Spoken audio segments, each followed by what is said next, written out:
செங்கல்பட்டு மாவட்டம் வளர்குன்றம் பகுதியில் share auto கவிழ்ந்த விபத்தில் 5 பெண்கள் உட்பட 8 பேர் பலத்த காயமடைந்தனர். முள்ளிப்பாக்கம், பெரிய குப்பேடு, இரும்பேடு உள்ளிட்ட பகுதிகளில் இருந்து தனியார் தொழிற்சாலைக்கு ஆட்களை ஏற்றிக் கொண்டு ஆட்டோ வளைவில் திரும்பிய போது கட்டுப்பாட்டை இழந்து கவிழ்ந்தது. இந்த விபத்தில் ஆட்டோவில் பயணித்த 8 பேருக்கு பலத்த காயம் ஏற்பட்ட நிலையில் ஆம்புலன்ஸ் மூலம் செங்கல்பட்டு அரசு மருத்துவமனைக்கு அனுப்பி வைக்கப்பட்டனர். சிவகங்கை மாவட்டம் காரைக்குடி அழகப்பா பல்கலைக்கழக நுழைவாயில் பகுதியிலிருந்து கோட்டையூர் ஸ்ரீராம் நகர் வரை சாலையோரம் இருந்த மரங்கள் வெட்டப்பட்டதால் பொதுமக்கள் அதிருப்தியடைந்தனர். கல்லூரி வளாகத்தில் கட்டுமான பணிகள் நடைபெற்று வரும் நிலையில் வாகனங்கள் வந்து செல்ல இடைஞ்சலாக இருப்பதால் சாலையோரத்திலிருந்து பழமையான மரங்கள் வெட்டப்பட்டதாக கூறப்படுகிறது. தை மாத வளர்ப்புறை சஷ்டியை ஒட்டி திருச்செந்தூர் சுப்பிரமணிய சுவாமி கோவிலில் ஏராளமான பக்தர்கள் வழிபாடு நடத்தினர். பல்வேறு பகுதிகளில் இருந்து மாலை அணிந்து விரதமிருந்து வந்த பக்தர்கள் கடலில் புனித நீராடிவிட்டு நீண்ட வரிசையில் 3 மணி நேரத்திற்கும் மேலாக காத்திருந்து முருகனை வழிபட்டனர். பக்தர்கள் காவடி சுமந்து வந்தும் சிலர் கோவிலுக்கு சேவல் மற்றும் வாழைத்தார்களை காணிக்கையாக வழங்கியும் நேர்த்திக்கடன்களை செலுத்தினர். நீலகிரி மாவட்டம் கோத்தகிரி அருகே சிறப்பு காவல் உதவி ஆய்வாளர் உயிரிழந்ததை கேட்டு அதிர்ச்சியடைந்த அவரது தாயும் மாரடைப்பால் இறந்தது சோகத்தை ஏற்படுத்தியுள்ளது. பில்லிக்கம்பை பகுதியைச் சேர்ந்த 50 வயதான தன்ராஜ் என்பவர் தேனநாடு கம்பை காவல் நிலையத்தில் சிறப்பு உதவி ஆய்வாளராக இருந்தார். இவர் நீதிமன்ற பணிக்காக சென்றபோது திடீரென மாரடைப்பு ஏற்பட்டு உயிரிழந்தார். இந்த தகவலை அறிந்த அவரது 72 வயதான தாய் மிக்ஷியம்மாளும் அதிர்ச்சியில் மாரடைப்பு ஏற்பட்டு உயிரிழந்தார். சிவகங்கை மாவட்டத்தில் ரோஜ்கர் மேளா திட்டத்தின் கீழ் 148 இளைஞர்களுக்கு பணி நியமன ஆணைகள் வழங்கப்பட்டன.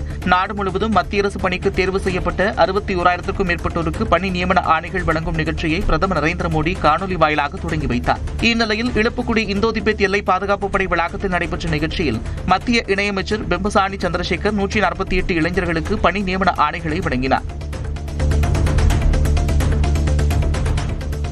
கோவை துடியலூர் அருகே நண்பரின் காரை ஓட்டி பார்க்க எடுத்து சென்ற இளைஞர்கள் விபத்தில் சிக்கி உயிரிழந்தனர். பாப்பநாயக்கன் பாளையத்தில் ஸ்ரீனிவாசன் என்பவரின் காரை அவரது நண்பரான ரோஹித் வாங்கிக் கொண்டு சுதர்ஷன் என்பவரை உடன் அழைத்து சென்றுள்ளார். பன்னீர்மடை வரை சென்ற அவர்கள் திரும்பி வரும்போது அதிவேகம் காரணமாக கட்டுப்பாட்டை இழந்ததால் சாலையோர மரத்தில் கார் மோதி நொறுங்கியது.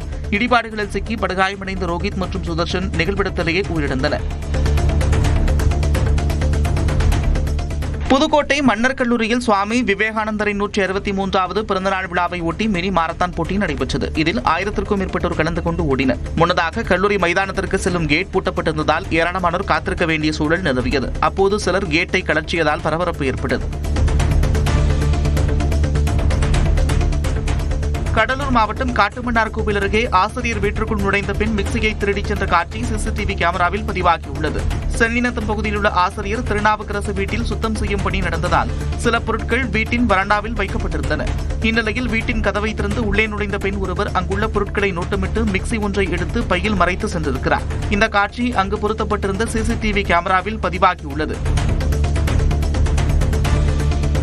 சிதம்பரத்தில் உள்ள கடலூர் மாவட்ட அரசு மருத்துவக் கல்லூரி மருத்துவமனையை சிறப்பு பன்னோக்கு மருத்துவமனையாக தரம் உயர்த்த வலியுறுத்தி போராட்டம் நடைபெற்றது.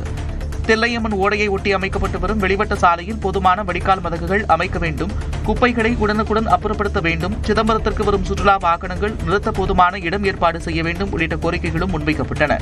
100க்கும் மேற்பட்டோர் இந்த போராட்டத்தில் பங்கேற்று முழக்கங்களை எழுப்பினர்.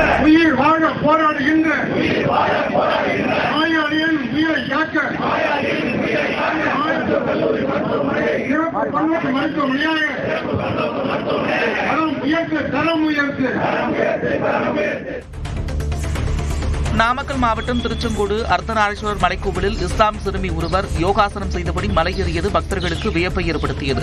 சேலத்தைச் சேர்ந்த ஹானா 3ஆம் வகுப்பு படித்து வருகிறார். யோகாசன சாதனை முயற்சியாக அர்த்தநாரீஸ்வரர் மலைக்கோவிலின் ஒவ்வொரு படிக்கட்டிலும் ஒரு யோகாசனம் செய்தவாறு ஏறினார். காலை 6:45 மணிக்கு முதல் படிக்கட்டில் தொடங்கிய அவர் 10:30 மணியளவில் 1300 படிகளை கடந்து தனது சாதனை முயற்சியை நிறைவு செய்தார். கோவை மாவட்டம் பன்னீர்மடை அருகே தனியார் தோட்டத்தில் யானை உலாவந்த காட்சி அங்குள்ள சிசிடிவி கேமராவில் பதிவாகியுள்ளது. வரப்பாளையம் பகுதியில் உள்ள ஆனந்தகுமார் என்பவருக்கு சொந்தமான தோட்டத்தில் கனகராஜ் என்பவர் தங்கியுள்ளார். இந்நிலையில் வியாழக்கிழமை இரவு இந்த தோட்டத்திற்குள் நுழைந்த ஆண் யானையை கண்ட கனகராஜ் வீட்டிற்குள் சென்று பதுங்கியுள்ளார். அப்போது யானை பயிர்களை சாப்பிட்டுவிட்டு கடந்து செல்லும் காட்சிகளும் வீட்டை நோக்கி வரும் காட்சிகளும் பதிவாகியுள்ளது.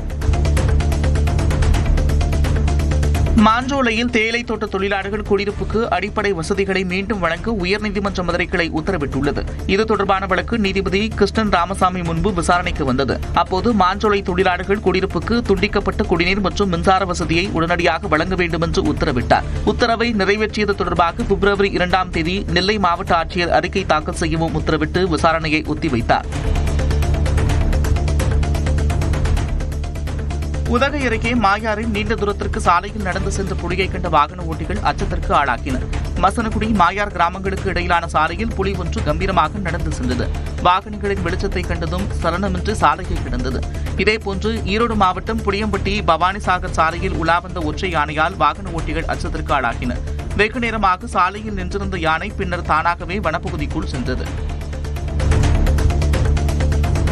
ஈரோடு மாவட்டம் சத்தியமங்கலம் அருகே சாலையோரத்தில் உலா வந்த கரடியால் வாகன ஓட்டிகள் அச்சத்துடன் பயணித்தனர். சத்தியமங்கலம் புலிகள் காப்பகத்திற்குட்பட்ட 10க்கும் மேற்பட்ட வன கிராமங்களில் சிறுத்தை, புலி, மான், கரடி, யானை என பல்வேறு உயிரினங்கள் வசித்து வருகின்றன. இவை அவ்வப்போது உணவு மற்றும் தண்ணீர் தேடி சாலையோரத்தில் சுற்றித் திரிவதும் சாலையில் நடமாடுவதும் வாடிக்கையாக உள்ளது. இந்நிலையில் ஆசனூர் அருகே சாலையில் கரடி ஒன்று சுற்றித் திரிந்தது. இதுபோன்ற வனவிலங்குகளை கண்டால் வாகன ஓட்டிகள் அதிக ஒலி எழுப்பக்கூடாது, கூச்சலிட்டு தொந்தரவு செய்யக்கூடாது என்று வனத்துறை எச்சரித்துள்ளது.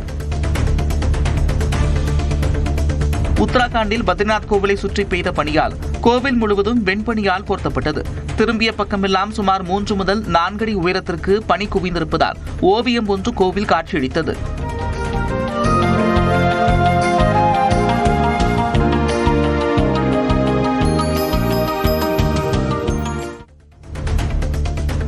விசாகப்பட்டினம் கடற்பகுதியில் உலகின் மிகப்பெரிய மீன் என்று அழைக்கப்படும் திமிங்கல சுறா தென்பட்ட வீடியோ காட்சிகள் வெளியாகியுள்ளது.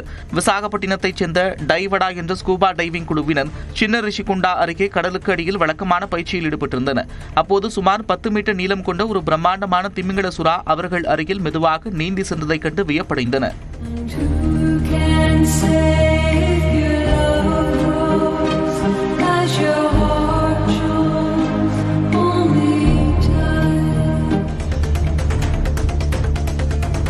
அசாமில் யானைக்குட்டி ஒன்றுக்கு விலங்கு நல ஆர்வலர் பிறந்தநாள் கொண்டாடிய வீடியோ இணையத்தில் பரவி வருகிறது. அசாமைச் சேர்ந்த பிபின் காஷ்யப் என்ற யானை பிரியர் பிரியன்ஷி என்ற பெண் யானைக்குட்டியை வளர்த்து வருகிறார். அதை செல்லமாக மோமோ என்று அழைக்கிறார். யானைக்குட்டி பிறந்து 1 வருடம் ஆனதையொட்டி அதற்கு பிடித்த பழங்கள் உள்ளிட்டவற்றை கொடுத்து பிபின் காஷ்யப் பிறந்தநாள் கொண்டாடினார். Happy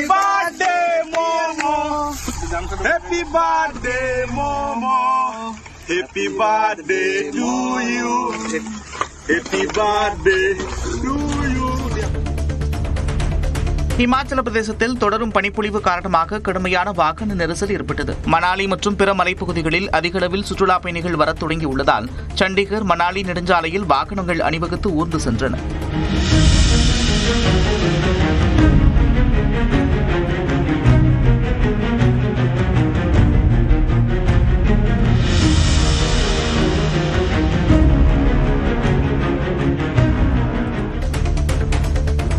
ஜம்மு காஷ்மீரில் கொட்டும் பனிக்கு நடுவே முதல் முறையாக வந்தே பாரத் ரயிலில் பயணித்த நிலையில் அழகிய சூழலை பயணிகள் கண்டு ரசித்தனர். கத்ரா ஸ்ரீநகர் வழித்தடத்தில் பனிப்பொழிவுக்கு மத்தியில் முதல் முறையாக வந்தே பாரத் ரயில் இயக்கப்பட்டது. இந்த வீடியோவை பகிர்ந்துள்ள மத்திய அமைச்சர் அஸ்வினி வைஷ்ணவ் அனைத்து வானிலை சூழல்களிலும் இயக்கப்படும் வந்தே பாரத் ரயில் என்று பெருமிதம் தெரிவித்துள்ளார்.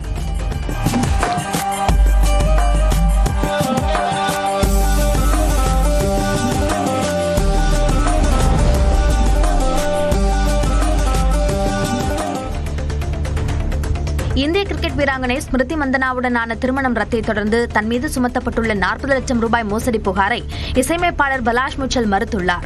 மகாராஷ்டிராவின் சாங்கிலி மாவட்டத்தைச் சேர்ந்த நடிகரும் தயாரிப்பாளருமான விஞ்ஞான் மானே பலாஷ் முச்சலுக்கு எதிராக புகார் அளித்திருந்தார். அதில் படம் தயாரிப்புக்காக தன்னிடம் 40 லட்சம் ரூபாய் பணத்தை பெற்று மோசடி செய்ததாக பலாஷ் மீது குற்றம் சாட்டியிருந்தார். இது அடிப்படை ஆதாரமற்ற உண்மைக்கு புறம்பான குற்றச்சாட்டு என தனது இன்ஸ்டாகிராம் பக்கத்தில் பலாஷ் முச்சல் விளக்கம் தந்துள்ளார்.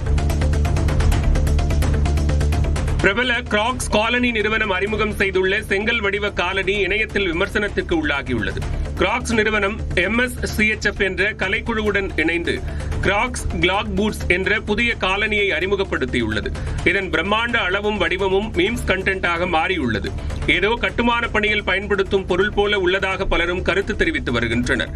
இந்த வினோதமான காலனியின் விலை இந்திய மதிப்பில் சுமார் 37,000 ரூபாயாக நிர்ணயிக்கப்பட்டுள்ளது.